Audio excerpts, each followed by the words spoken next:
So here we are, happy Tuesday. We are merely days away from you guys no longer being fourth graders. I know that this year has not gone as planned, obviously with remote learning and me recording in my basement instead of teaching you guys in a classroom and you guys having to do a lot on your own. It hasn't been easy. So there's a lot of things that I've been talking about though that have not been getting done, and they've been relatively easy things that we've done multiple times throughout the year and that people are still not understanding. And one of those continues to be theme. Now, I don't know if it's because you guys don't understand theme or I've been clear in the videos or I haven't reminded you guys of some common themes of books that you guys would be reading, but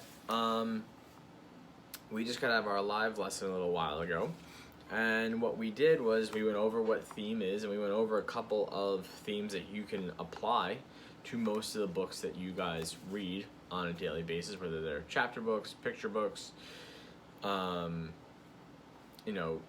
realistic fiction, novels, whatever, okay? So we have theme, and again, theme is the message of the text, and then it's also what the author wants you to learn from the story. And so one of the themes that I was expecting most people to remember or to understand based on one of the texts that we read last week was the first one I have up on the chart, which is don't judge a book by its cover. Okay? We saw that with Scruffy Puppy where it was like, oh, all the toys thought he was kind of like an old beat up toy, but really he winds up being the kid's favorite toy, and he's done a lot of things to help the boys, and so that's kind of the moral or the theme of that story. Another one that we squeezed in here, now these are all things that I went over with your classmates who were in the live meeting, who again will have to watch this video, but they were able to help me put some of these together. One we squeezed in here was believe in yourself, and obviously we've talked a lot about that, and that could even be said for Samuel because he was determined to get back to his parents and he believed that he could do it and face all these hard challenges. Next one, the next two are very important for just life and things that you should always keep in mind. Don't be afraid to stand up for what you believe in, and then stand up for what you think is right. So if you think that if a group of people are doing something that you are not in favor of, don't be afraid to be your own person, to say, hey, like, that's not for me, it's not how I want to live, or not something that I would do. So even if it means you might lose some friends, it's worth losing friends if they're doing something that you don't believe in. Okay?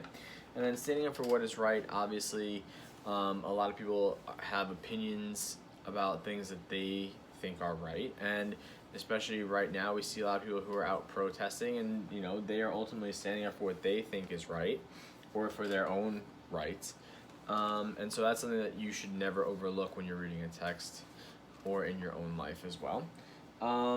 Another one is it's okay to be different, and a lot of people for a lot of people, they want to fit in, they want to do certain things, they want to wear certain things because that's what everybody else is wearing, or that's what seems to be popular. But it's okay to just be yourself. If you don't like those things necessarily, but you're doing them anyway, like, don't do it. If you want to wear something crazy because that's what appeals to you and something that you like and what you want to do, go ahead and do you. You guys are all individuals, and that should always be your focus, is to be true to yourself. And I can add that too. Be true to yourself. Be true to yourself. And that might be one you might want to keep in mind as we move along with this lesson. The next one is to work hard for the things you want, and that means that you're motivated, you have passion, you're persistent, and you're determined, because it's never a bad thing to be determined or persistent, because it means that you stand up to your challenges. And then the last one that we came up with was be kind to all people, okay? And that one might be something that you might find interesting today as well. Today we're going to be reading Giraffes Can't Dance. This is like a miniature version of Giraffes Can't Dance because it needs to be cardboard and it needs to be thick because Ellen will chew on anything these days. Giraffes Can't Dance is actually a great story. We've read it in school. It's been a book of the month before, so I had no problem using it with you guys to determine the theme today. And we'll go from there. Now, as I'm reading, you might want to keep these themes in mind. I will post a picture of this with the lesson so you guys have a little bit of an idea of where to go, okay? But Giraffes Can't Dance is about a giraffe named Gerald, and I really enjoy Gerald. So here we go. Gerald was a tall giraffe whose neck was long and slim, but his knees were awfully crooked and his legs were rather thin. He was very good at standing still and munching shoots off trees, but when he tried to run around, he buckled at the knees. Now every year in Africa they hold the jungle dance, where every single animal turns up to skip and prance. And this year when the day arrived, poor Gerald felt so sad, because when it came to dancing, he was really very bad. The warthogs started waltzing, the rhinos rocked and rolled, the lions danced a tango that was elegant and bold. The chimps all did a cha-cha with a very Latin feel, and 8 baboons then teamed up for a splendid Scottish reel. And now, if you think I'm going too fast, whatever it might be, you can definitely watch the video again, or maybe just make sure you're super focused, because I'm not reading it any faster than I would read it if we were in the classroom, okay? Gerald swallowed bravely as he walked toward the floor, but the lions saw him coming and soon began to roar. Hey, look at clumsy Gerald, the animals all sneered. Giraffes can't dance, you silly fool. Oh, Gerald, you're so weird. Gerald simply froze up. He was rooted to the spot. They're right, he thought. I'm useless. Oh, I feel like such a clot. So he crept off from the dance floor and he started walking home. He'd never felt so sad before, so sad and so alone. Then he found a little clearing. He looked up at the sky. The moon can be so beautiful, he whispered with a sigh. Excuse me, coughed a cricket who'd seen Gerald earlier on, but sometimes when you're different, you just need a different song.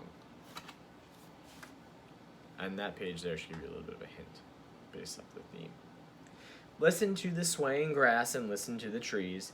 To me, the sweetest music is those branches in the breeze. So imagine that the lovely moon is playing just for you. Everything makes music if you really want it to. With that, the cricket smiled and picked up his violin. Then Gerald felt his body do the most amazing thing.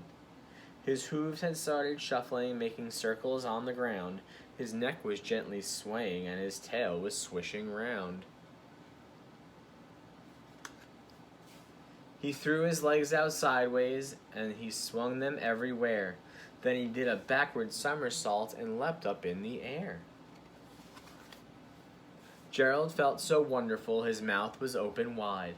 I'm dancing, yes, I'm dancing. I am dancing, Gerald cried. Then one by one, each animal who'd been there at the dance arrived while Gerald boogied on and watched him quite entranced. They shouted, it's a miracle, we must be in a dream. Gerald's the best dancer that we've ever seen. How did you learn to dance like that? Please, Gerald, tell us how. But Gerald simply twirled around and finished with a bow. So all of a sudden, nobody's making fun of Gerald anymore. Then he raised his head and looked up at the moon and stars above. We all can dance, he said, when we find music that we love. The end. And there's some of the other animals dancing on the back. So, lots to take in there in terms of theme. I mean, for me, from this chart, I can count at least 3 themes that could apply to this story. You guys are also welcome to come up with your own theme or something that you might have learned from reading that story, as long as you can back it up with some evidence, as always. Okay. Today is Tuesday, so tomorrow will be Wednesday. We will meet again at either 1 or 1:30. I'll post it on the stream, and I'll keep you guys posted. Please make sure that you complete this assignment. You complete the end of Module 7 test. And for those of you who received a special assignment, please finish that as well. All right, guys, I will talk to you tomorrow, and hopefully we do a little bit better with theme today. Bye.